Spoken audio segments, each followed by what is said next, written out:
Hello, dads, mothers, wives, husbands, listening in. We have got perhaps the biggest treat we're going to have this year. We've got Kerry Lepier with us today in the studio. Hi, Kerry. Hello, Ben. So I thought it'd be really helpful if we could post the seven most common questions I get from dads and from men. And as I hear those every single day, you guys don't. So some of these seven might resonate with you, some of them not, and that's okay. As ever, it's just a treat to listen to Kerry. Really, I know you listen to me every week, but what a joy. So, Kerry, how are you? How are you doing? I'm a bit nervous. Oh, I'm not really a fan of video and my voice on any recorded device. That's why I'm a bit further away. But yeah, I'm excited and it's nice to be doing this again. We haven't done it since Love During Lockdown, have we? And that was fun. So yeah, happy to be here. cool. Thank you. Thank you. So, question one. Kerry LOL'd. We're going to tackle sex first of all because it's men and sex are a very common topic for me, as you can imagine. Sex and money and kids and extra marital relations, um, extended family. Really. So when I said this was the top one, why doesn't she want more sex when she really enjoys it? Kerry just laughed out loud. Um, and so before we tackle that, can you just share with us why you laughed out loud? Yeah, it's still it's still making me laugh actually. Um, I think it's a bit presumptuous. Maybe she does really enjoy it. Um, but from conversations I've had with women, friends, um, that's actually not always the case. And I think that there's some work to be done so that women can enjoy it more. Um, and I think, and there's a lot that goes on for women as well. There's the mental and emotional aspect of sex that men don't always quite understand. For men, it's would you say 100% physical, as in My answer for me personally would be different. I think on the whole, you could say a huge percentage is for physical, yes, for men. and I might be wrong, but for women, I would say it's about an emotional connection to their partner. And so they need to be in quite a good place in order to want sex and then to enjoy sex as well. So you're trying to tackle two things. A, is she really enjoying it? If not, why not? And B, why does she not want it more often? And that'll be there will be a lot going on in there. It's not just a physical thing, it's a hugely emotional connecting experience for women.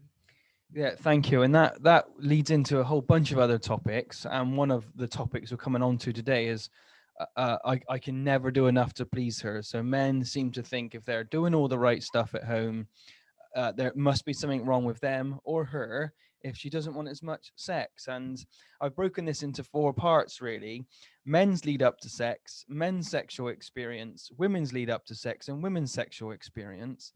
And so a guy's lead up to sex is a stressed day at work and looking forward to some kind of relief from that stress. And men can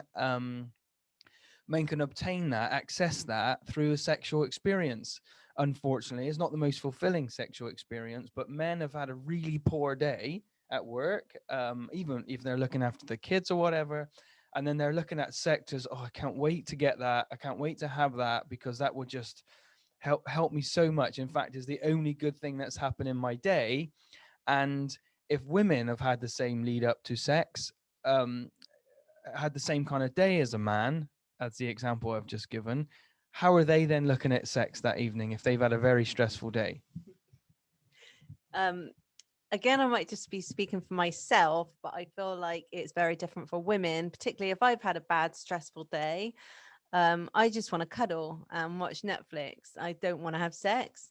Um, it's the opposite for me, and I think for a lot of women is that if we've had a good day, and we feel particularly high, particularly full, then I think that feels more sexy. Having a bad day, just want to snuggle, and rest and recuperate. We don't necessarily need to have a release like men do. And so here's the problem. So let's say a man knows that, and he has had a bad day, but he's thinking, oh, hey, I know how this works. I got to make sure she's got snuggles. We're already looking through Netflix. I'll put the kids down, love. Men think that women aren't tuned in to what we're actually trying to get after, which is a sexual experience, really. And you guys know that we're working hard to create that opportunity. What impact does that have? Like, you can see it coming a mile off that we're doing X, Y, and Z to help you get into that place. We haven't necessarily expressed what we want. What impact does that have on your feeling sexual? Again, I think for me there are two responses. The first is, there's a bit of pressure. It's like, oh, okay, he clearly wants something. Am I in that place? And other times it's a bit like, oh, bless. Oh, bless, he's had a hard day. He needs he needs to get laid. So it's it's either a bit of worry and a bit of pressure, or a little bit of, sometimes there's a willingness, and okay, he needs something physical. I can do that. Yeah, and okay, and we're helping men here. So what is the right way then? So we've had a poor day, and we understand that we can't just expect you to be in that place for us, and we do the practical chick boxy things. What else can we do to help you get into that place? And what I usually tell men is to be clear about it and asking for what you want as soon as possible, so the expectation's clear. Not necessarily what you expect, but the request is clear. So we just assume all the time that we know exactly what our partner wants on both sides. But until I've said to you, I would really like to have sex. I know it's not for the right reasons, but I've had a really poor day, blah, blah, blah. I just want to be close to you like that. How can we help men do better with? Yeah. Yeah, I get it. And what I would say is, first of all, if you've had a bad day, tell us, tell your wife, tell your spouse, because that's often not the case, is that men have a bad day, and come home angry and just not in a good mood, which is really unattractive. But if you help us to understand that you've had a bad day and why, um, then that instantly connects us. Like, let us help you, because that's what you want. You want us to help you with a physical connection. So start with the emotional. Say, I've had a bad day. Here's can I tell you about it? And then, can you love me? Can you give me a cuddle? Can you help me? Yeah, and men on the whole find that difficult. Men, if you said, let's go ahead and fix all of your problems, men would probably find that conversation easier to have. Open up your inner emotional world. Most men are going, oh my gosh, that is a job I don't know how to do. I'm not even in that box. And here is the problem. Here is what we're describing is a real challenge. And just almost to appreciate that it seems like the most simple thing in the world, even if you're married and either side expects X, Y, or Z, that we're coming at this from two completely different perspectives. And to be honest, in my experience, being married, hopefully successfully married, opening up that inner world of emotion is the primary door to activate that connection with your partner. And men connect, people know this, men connect via sex, and women need to be connected before sex to want to have sex, and it's just different, and that's okay. um, and let's just move on then to the sexual experience and men's sexual experience. Pornography is hugely confusing for men. They witness actors having a wonderful sexual experience, and it certainly confused me as to what I should be looking out for and responding to in terms of the sexual experience of your partner. Um, can you just share with us how that is either the same or different for women's sexual experience, at what and what women take from sex that it might be different to men? Um, so I think I got a little bit lost in the relevance of porn and Pornography demonstrates the way a man should have sex and please his partner and the way Mm, he should be pleased. So yeah. it's purely a physical interaction. And how is that different to the experience, generally speaking, women would like to have through sex? What are women looking for that's different to what is promoted through pornography? Okay. I think firstly there has to be a conversation because each woman is different, and I know some women like that kind of sex. They like, some women want to be dominated, some women want to be the dominator. It's very different, and I think it's just worth having a conversation also about pornography, because more women have watched it, I think, than men realize, and have taken things from it, have learned from it, have found things that they are uncomfortable with.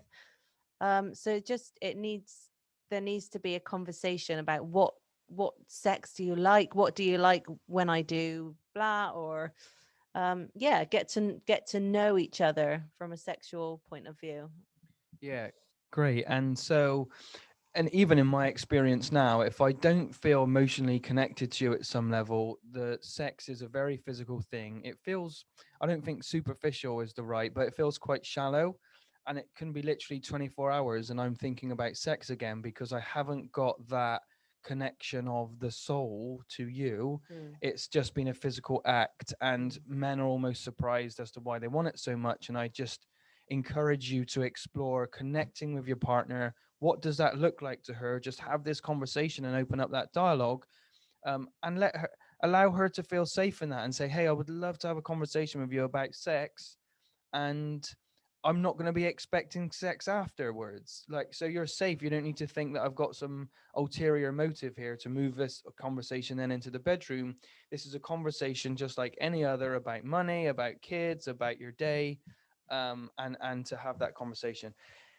Maintenance shags, what are they?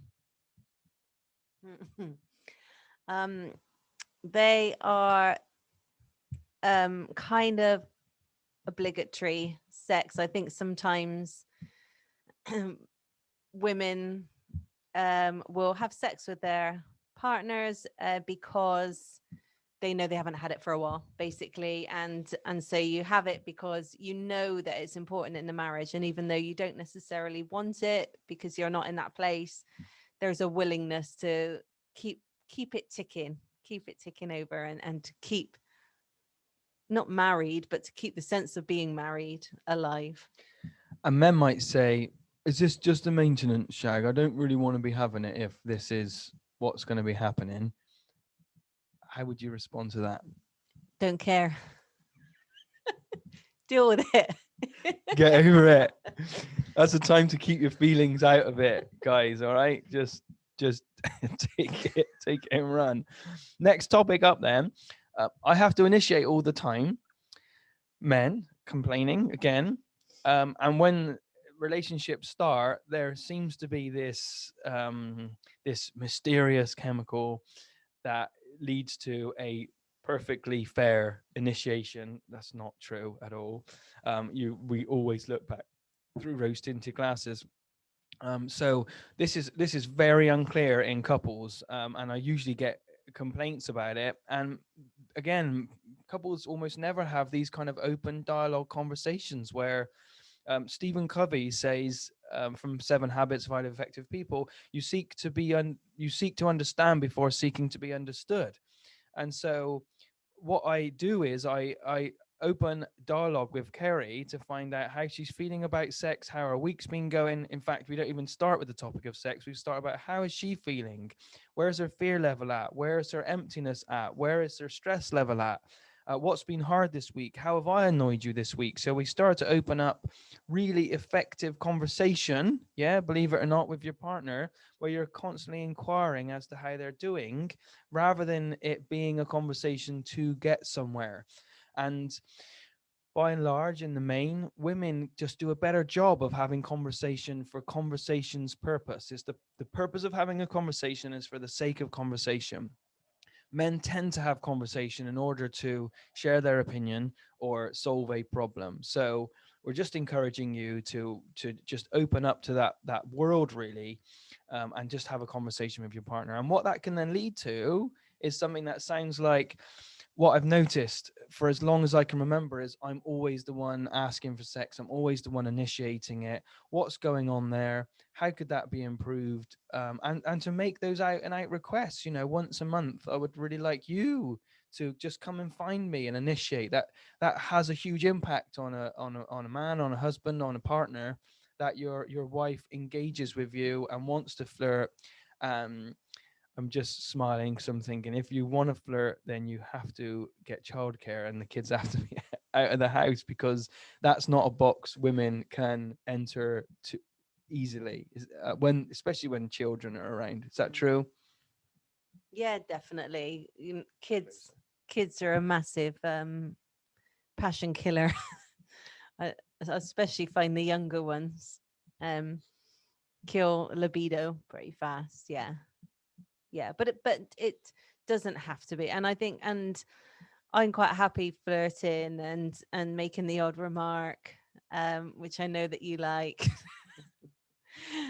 um so yeah, that's okay. But I think I can do that easily, but that's easier to me than actually then getting into the mood for sex. I do that for fun. And I do that because I know you like it. I don't necessarily do that because I'm thinking I want to have sex later. I'm doing that to connect with you and to have fun with you. Having fun is that right up there in terms of things that are sexy. For me, yeah, definitely. But that's, I think that's a part of my personality. I want to have fun and Oh, sorry. What does just give us two examples of having fun with your partner? If guys are going, well, how the hell do I do that? I think just being silly, laughing, and being okay with even silliness in the bedroom. Like when my arm got stuck in my t-shirt recently and looked like I had a small little mini arm. So Kerry does like, I mean, that just doesn't work for me. And yet I want it to work. So that doesn't work for me exactly, but that works for Kerry. And yeah, I just don't know how to help with that. So as a conclusion, um, wrapping this up, how can we do that better? Specifically for you, is having more fun, and there's no doubt in my mind if men are more willing to have fun with their partners. Who okay, is it? Cindy Lauper who sang "Girls Just Want to Have Fun." I think is such a lame song. And yet that's not generic across the board for everyone. But if you're willing to have fun and play with your partner outside of the bedroom, Mm, it is absolutely going to make a positive contribution to yeah, your partner wanting to yeah, be with you in that way. yeah. It's sexy. Fun is sexy. Laughter is sexy. Yeah, absolutely. Men and women look at that differently as well. All right. So if guys, you do look at it that way already, good for you. But if you don't, there's work to do, and that's the point here. Is it's not just to feel entitled to or expect stuff to just be a particular way. You're different to her, and if you want things to improve, you're gonna have to go learn. And if you're not gonna learn from me, plug, or learn from a book, then you're going to have to learn directly from your partner, which is the best place to learn from. She knows, doesn't she? Yeah. And if she doesn't know, give her the space and time to open up that dialogue and conversation. Let's go to I can't win. Nothing I ever do for her feels enough. So I know I've got to do my part with the kids. I know I've got to put money in the bank, food on the table. You've got your own responsibilities at home as well. I cut the grass, I look after the cars, I manage payments from the bank, I run a business, I blah, blah, blah. My list is as long as your list is. And guys do have, generally speaking, again, some agenda to say, hey, look at all the ticks I've just put in all of these boxes. Now, come on, where's my return? And what I'm angling at here is that is an actual problem. It's not just a statement of I can't win, nothing I ever do feels enough for her. There's a piece missing on the end that sounds something like I can't win, nothing I ever do feels enough for her, and I then can't get what I want in return from her. That's the bit that guys leave off when they make this complaint. Can you just share a bit around this for us? Yeah, and I'm instantly reminded of the podcast you did recently with Jim. Is it Jim Taylor? Um, how men have got this checklist and they like a checklist of things to do in order to get what they want. Um, and women just don't need that. We don't want to see all of the things. I appreciate everything you do, by the way, and your list is bigger than mine, probably. Um, but actually what we want is very simple. We don't want you to be perfect husbands and mow the grass every Saturday. We'd love you to, I certainly would love men to just listen to us, and to be present with us, which sounds easy but it's really not. um Yes, thank you. I've cut right across you. Being present, you've just given us a great lead into the next one. Um, I feel stressed and overwhelmed. Stress and overwhelmed are two of the figurehead topics that would prevent men from being stressed, right? So, by the way, although I've got more tasks to get done than you on any given day, you've got the emotional outpouring of having the kids the whole time. So you might see more tasks on my list, but in terms of the emotional outpouring, to be fair, it's down to you that have got a bigger demand on you for your resources. I've got a whole bunch of stuff and I've got demands on me. So we're just not, we can't look at this. We're making a mistake if we look at this as, well, let's look at your list of things you've got to do today. Let me look at yours. Oh, you've got nothing to do. I've got loads. Well, let's factor in some emotional demand on the items that are on your list. We don't need to go to that level. It's about seeking to understand again first before seeking to be understood. That will stand you in such good stead if you approach your relationship in from that approach. And the way we talk about it via, even on our work at the Marriage People or even through stress free dads is, um, stress appears in money or work and business. Those topics come as one: marriage, parenting, and then the body. So, and in the body, we include mental, spiritual, and emotional health. So, for me, absolutely go and listen to our recent podcast with Jim Taylor, because we go into that in a little bit more detail of, you have to know the key areas that are creating stress for you, and any one of those if any one of those are out of balance, they can mess up all of the rest. So I'm nailing my parenting. My relationship with Kerry is great. I'm taking care of my physical, mental, and emotional health. Yet the way I'm managing and handling money is all over the place, and I feel like I'm never in control of it and it's in control of me. Then it's helpful to isolate and identify these key topics, because then you can start to focus on, hey, let's pick a subject and let's identify, where am I stressed and overwhelmed with this. And then, you know what, if you do focus on, just pick a topic and get to work on that and start to open that with your partner, enroll your partner in this. And when you see small wins and small improvements in any one particular area, there is a direct relationship between how stressed you feel. So it's not just a condition that's inherited from out in the ether. There's a whole, perhaps another podcast for this one, but my advice in this one today is, isolate the areas. Is it physical, mental, and emotional health? Is it money? Is it parenting? Or is it marriage or your relationship / your relationship?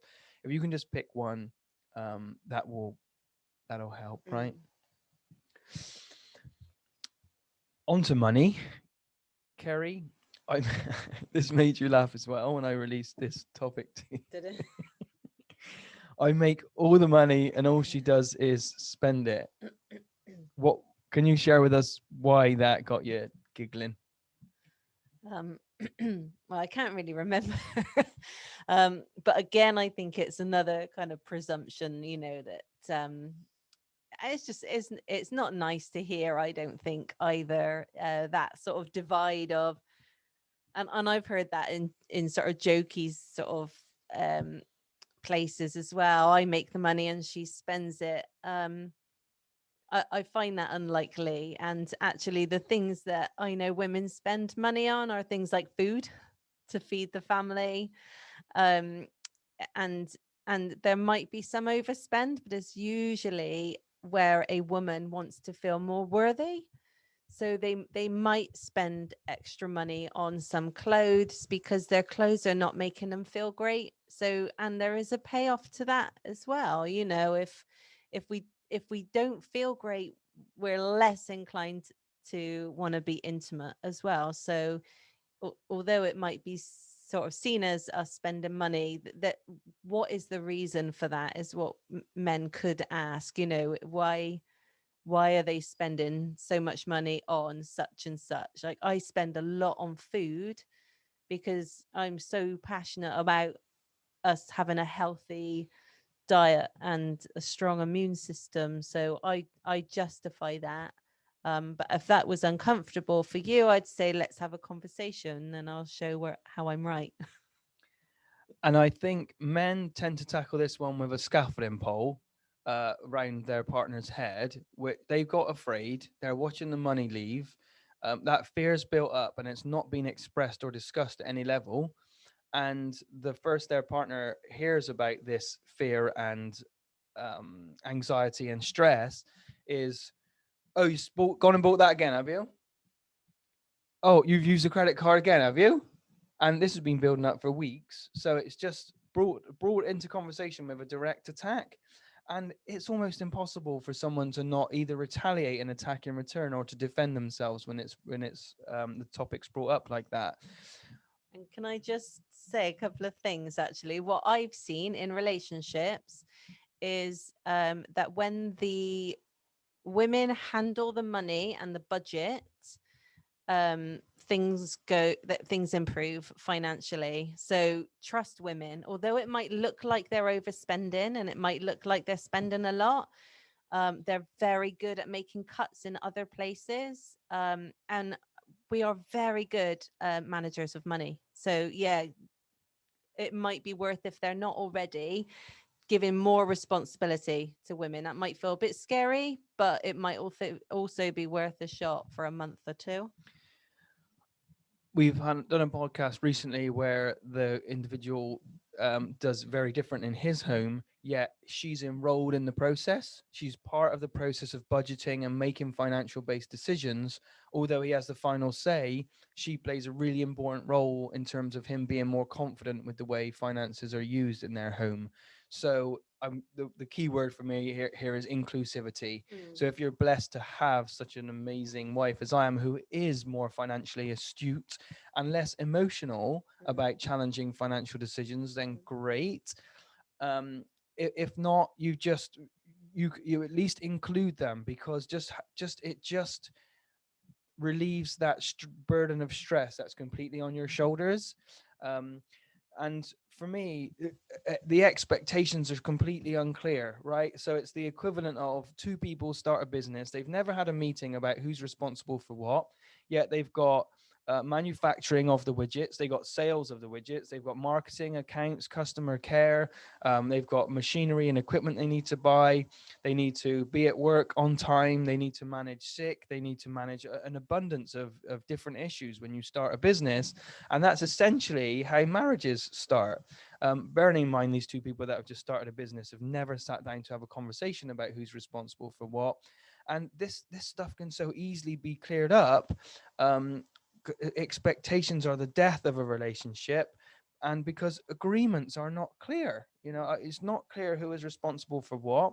So let's just sit down and let's have that conversation of, look, I'm doing blank, and because I'm doing blank, would you be willing to do blank blank? It's You would do that in any business if you wanted it to be successful. Otherwise, if you wanted it to be complete chaos, don't have that conversation.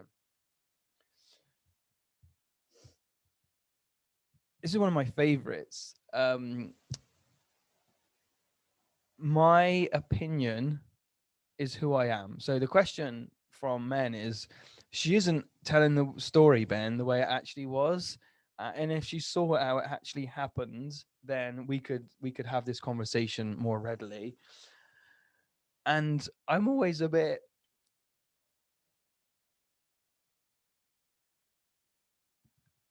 okay. That's I'm always okay. Yep. And just by looking at it that way, it's being implied that the way he sees it is the way it actually then happened. And we become very attached to our perspective and the way we've seen things, and what and we change the details of an event in microseconds after the event. So when we're even reconstructing it in our own minds, we're almost never, on average, seeing the event exactly how it was. And Wayne Dyer says, we don't see things as they are, we see things as we are. So if I've got this emotional bias about any subject, or you were a little bit mean to me, or I was feeling a bit stressed already when I came into this conversation, the words that you say to me and the tone that you use can be amplified or reduced completely depending on how I feel. So um, men do suffer from the need to be right syndrome. There's no doubt about that, and women can too, Hmm. can't they, Yeah. Harry? Yeah.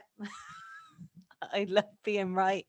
Um, and what I would say to that comment that you get from men, is that is that actually, we're both remembering it correctly because that's what happened to us, and we're both reporting the incident based on what wounds it might have tapped into, and why it stung and how it stung.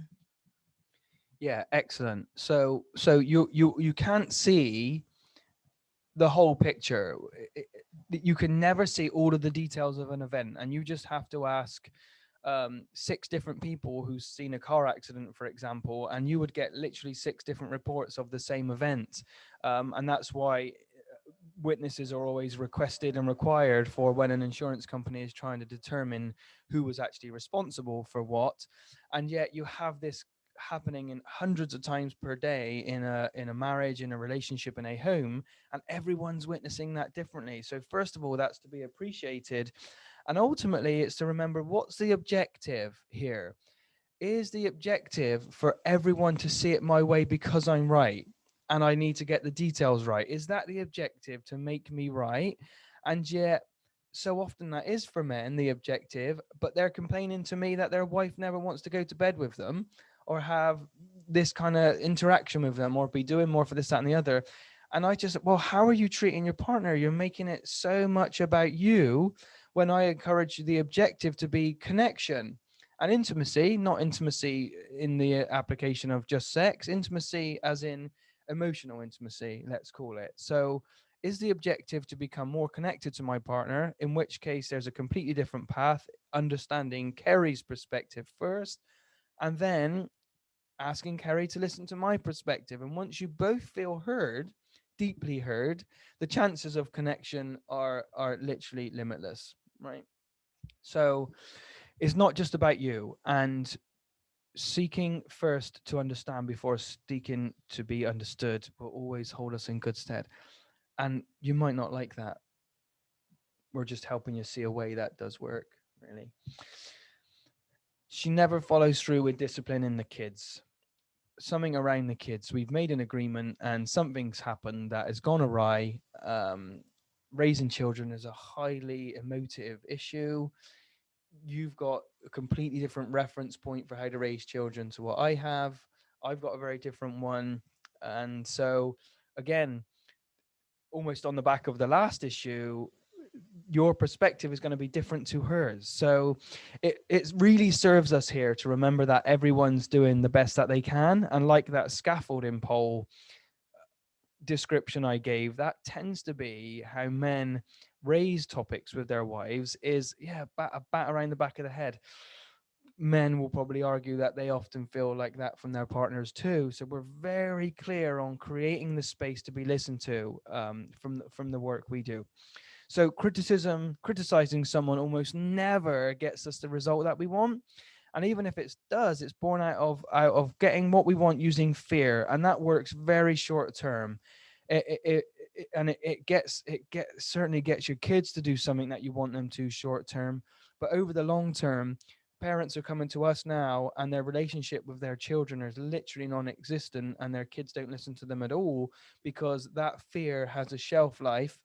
And what they don't remember are the 3 to 4 interactions per day where the parent barked initially, kid did do the thing, and now they're 14, 15, 16, and that approach just isn't working anymore. So yeah, just literally hear that from us. If this is the approach you're taking, it will not work long term. So Mark and Sharon were speaking to me recently, and Mark said to me, every time we make a commitment, she never follows through. And then he just turns to her in the conversation and says, yeah, you're always letting him off, you know what to do, and over you just let it go. Now, to him, he was just communicating some information, and even if the information is right and accurate, which based on knowing these people, I believe it was, what Mark doesn't see is the shrinking of Sharon in her seat and the cowering away. So Mm. she's either cowering away because she's feeling so bad, or she's getting ready to attack. And he was just so caught up in the information and holding her accountable some way that he overlooked an opportunity to love her. And I think, yeah, so we first of all have to isolate the topic and identify it, that you both agree that it needs to be revisited. So I said, I think it would be helpful to discuss how we are following through with the consequences with the kids rather than going straight for a reminder of what she's not doing. Let's isolate a topic. Let's discuss consequences with the kids. And if she agrees, it makes logical sense then to give your partner feedback about where she is falling short if she agrees. Most of the feedback, because we're so unclear at communicating with each other, will dissolve if you have another conversation about what you thought was agreed, right? So, and there could be two reasons why she's not following through in this example of what you agreed. She's either genuinely doesn't see that she's messed up, which would benefit from being addressed, but she needs to be in the right place to have that conversation, or she feels uncomfortable with what you've agreed so far and didn't say anything, so it's very unlikely that she's going to be that she's unlikely to follow through. You just third, you reiterate what you believe you've agreed, and then you be quiet. You know, you don't need to come at this with a scaffolding pole approach because it just drives a wedge between you guys. And just relax, just give you both the space to have that conversation again. And as Kerry put it to us earlier on, just be present with her rather than seeing as a crime and punishment approach of calling someone into the office to reprimand and make sure they do it better next time. Then you agree to the plan and revisit the following week to review. Upon, have you got any comments to share on this, Kerry? Just that the job of mother comes with huge amounts of overwhelm, pressure, stress, fear, worry, angst, pain. And so seeing that your partner, your wife, isn't following through with the discipline, there will be a lot going on for her as to why that's not happening. Um, so yeah, just I think accepting your partner has deep feelings, has a past and a history of her own childhood that's coming through, has her own reasons and motives. So just really paying attention to that and not seeing it as she's not listening to you perhaps, but that she's just responding to her own childhood, her own pain, and her own expectations and the worldly expectations and all of that crap, basically. Thank you. Yes. And the truth is, are you happy? And I think a lot of people would like to answer yes to that. Am I paying the bills? Yeah. Is she arguing and attacking me every day? No. Are the kids there or thereabouts? Well, yeah, okay. If all those stuff is ticked, then I'm happy. And your happiness is very transient, because the moment you have a conversation that you don't like the sound of, you're instantly in unhappiness again. And happiness is born out of you as a male understanding yourself really well. And I think most men I speak to would like to say they already do and don't. And understanding your partner really well. If you understand both people really well, and I'm not talking what's their favorite color or packet of crisps. I'm talking about understanding their fears, their emptiness, what frightens them, what tones they do and don't like, what they consider support, what they don't consider support. So really, really dialing in and getting to know your partner better, in a way that you perhaps never have before, would stand you in good stead to continue to cultivate happiness. That's how we call it. It's not just something that lands on your face and splashes around. It has to be cultivated and built from the ground up. And there's two of you, so get to work. Get to work, and we can help you with that. That's what we do here at the Marriage People. Help people do this. So, number 7, there are a whole bunch of other topics that I thought I could bring here today. I thought it would be great to ask Kerry, as a wife and partner, very busy, very beautiful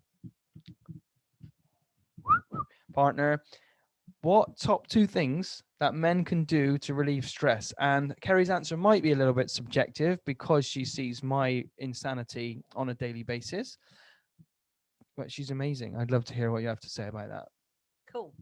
Tip number one, for relieving stress for dads is to stop feeling like you need to save your wives.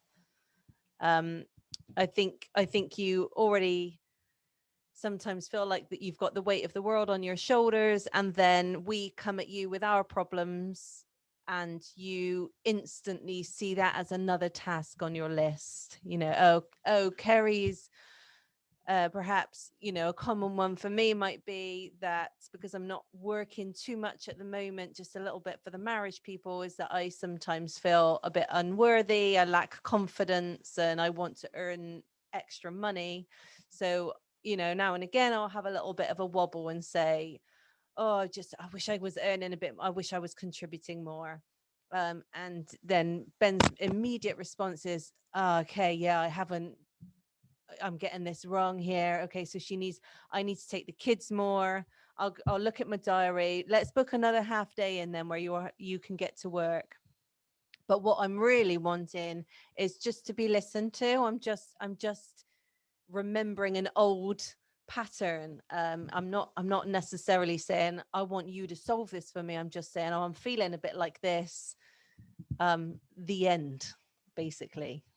And yeah, before we go on to step to that, and that's such a powerful lesson for men, that you feel better, men, when you rescue someone, when you fix something, you feel better. And that can be misleading because you perceive that now your wife feels better. Now it's a really sneaky one, because to be fair, Kerry sometimes can look like she feels happier in the short term. So I've just taken that issue away from her, but I've essentially disabled her from learning how to take a new level of responsibility for an issue she's having. And when Kerry communicates that, first of all, we're not even at stage 1. Like, Kerry's not even at stage, she's just communicating some information, and I want to get us to stage 3 of having that completely done and boxed off and sorted, because like you said, it feels like another task for me. We haven't even described the problem clearly yet. Kerry is just saying, ah. And my role is to listen and just be present, because we haven't worked out yet if even there is a problem to be solved, or she is just giving me an account of how she feels and she's got this. Mm. Right. And I like that expression. If I can look at Kerry as often as I can with, she's got this, she'll work it out. I've just got to be present with her while she does, and when she's ready, she will specifically ask me for the help rather than me making an assumption of what help is to be given. And 99 times out of 100, Kerry won't say, "Here's what specifically you need to change, Ben." 99 times out of 100, she will say, "Here is what I am going to do to manage that better," rather than Ben racing in with a knight in shining armor. Tip number 2 is to trust your wife. Trust us with your problems. So don't carry your burdens by yourself. Don't carry your stress by yourself. Let us in.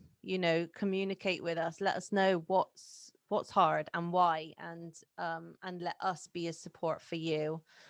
Trust that if you're making if you're making mistakes, if you're getting stuff wrong, that we aren't going to leave you. Because again, that can keep men stuck in their head and stuck in a place of fear and worry. If she knows this, she might leave. If she knows the truth, she might leave. If she knows our financial situation, she might leave. Like, we have entered into this wholeheartedly. So just trust that isn't going to happen, that we're not going to leave you. And trust that we are strong as well, that we can handle the same things that you are handling, the same things that you're dealing with. We do have the capacity to deal with that. So yeah, trust your wife, and also that your wife has. I think women have such a strong intuition. I don't know that it's stronger than men's because I'm not a man, but women have a really strong intuition. And I think men would be wise to also trust that and to tap into that intuition themselves and that their wife's intuition. Thank you. That's so helpful. And to catch the small percentage of men that are looking at their wives, and their wives even feel, I just don't want to hear it. I want to bury my head in the sand. For those guys, and you have the intuition to know, uh, or you are aware if they've got the capacity or not, you can just ask. I'm just really finding some information hard to handle right now. Are you in a place to hear me just vomit on you about what challenges I've got, and I don't need you to change anything. Everything's okay. Right now, I'm starting to feel like it's not, but I know I just need to get it out of me. And this couch right here, men just come and pour out their heart and how they're feeling with the stresses of life. And most of the time, I'm just sat listening. And the change in that person's gone from a colorless, exhausted, overstressed individual to they're got color back in their cheeks. Their head is not so noisy. They're not feeling so insane. And that process is so cathartic and helpful. If your partner really hasn't got it in them to listen, there are a whole bunch of groups we can recommend and give guidance as to where you can go and get that male to male help. Mm.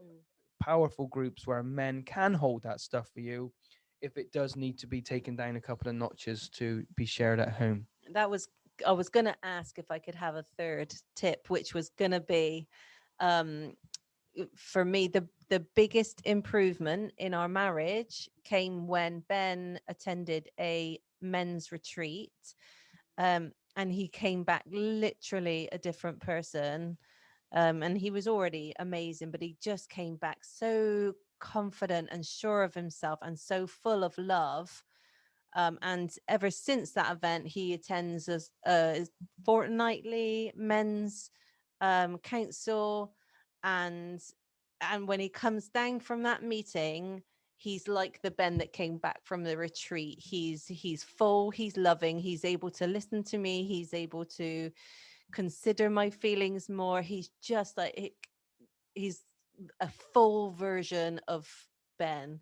So yeah, that would be my other tip, if I can, is to find something like that, because women will find connection with other women. We already know how important that is, and especially when we become mothers, we tend to look for our tribe, our support, our family, and often that comes in friendship, not just blood family. And men again will get to their tasks and their to-do list. They're not so focused on who do I need to surround myself with, who are my tribe, when actually men need that just as much as women. So yeah, find your tribe, find your people, your male role models or leaders or whatever, who can listen to you, accept you, not try and change you. Yeah. And yeah, thank you for that. And of course, you just mentioned mentor as well. And the way men try and deal with this stuff is, I just need more. If I have more money, more sex, I'd be happier. If I have more time, more this, more that, I'd be happier. And that's not an effective approach, because then you've got to beast yourself to go and make more. And routinely, from the experiences I've had in my own life and experience in other people's lives, more, it doesn't, this is not exactly equivalent to happiness. It doesn't, that equation does not balance. And so the notion that we are actually offering some retreats this year, a spiritual retreat for a guy who's never heard this stuff before, is going, I don't just want to go and sit on a hill and just look at the tree. I've got so much to do. A spiritual retreat's not for me. Let's introduce it's not just a spiritual retreat. It's connecting with other men and having a safe environment for you to share my pain, my fear, my worries, my stress, my lack of sex, my nymphomaniac wife. For some men, that's rare. But just being able to be the real you, to be able to get in touch with who you really are, and to access environments that help you feel enough already. It's not a question of more, it's a question of enoughness. And if you don't feel that enoughness inside of you, I can guarantee you, and you've probably, don't take my word for it, you've already experienced this yourself, that when you have more, as soon as you have more, you move the goalposts and it becomes a question of more again. Oh, that is so childlike in nature. If I just have more of this thing I've just got more of, I'd be happier. It just sounds ridiculous. And we've, almost all of us listening have had that experience. So find the right environment. Kerry is sharing with us, and to help hold your stuff, because you do matter, and the stuff you carry matters, and it really matters to your partner and your family. I can guarantee you that. You are not an add-on, you are an intrinsic part of that nucleus. And don't try and save your partners from their stuff. Get as present as you can. It's hard to get just to choose to be present. There's often work to be done to help us get more present. I've been very present with you whilst we've done this. Thank you. This has been a real gift. You got any final encouragement for the men out there that are just feeling worthless?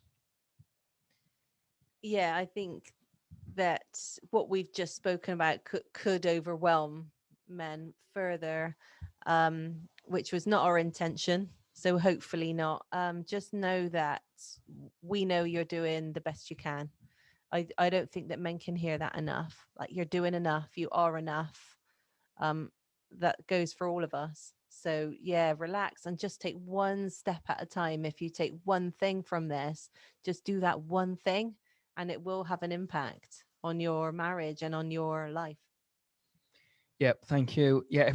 Loads here. If you could just take one thing away from this podcast, just one, and implement that, or even wrestle with that, or just look at that slightly differently, it has been well worth the time for you being here. So it's been well worth my time being here with you.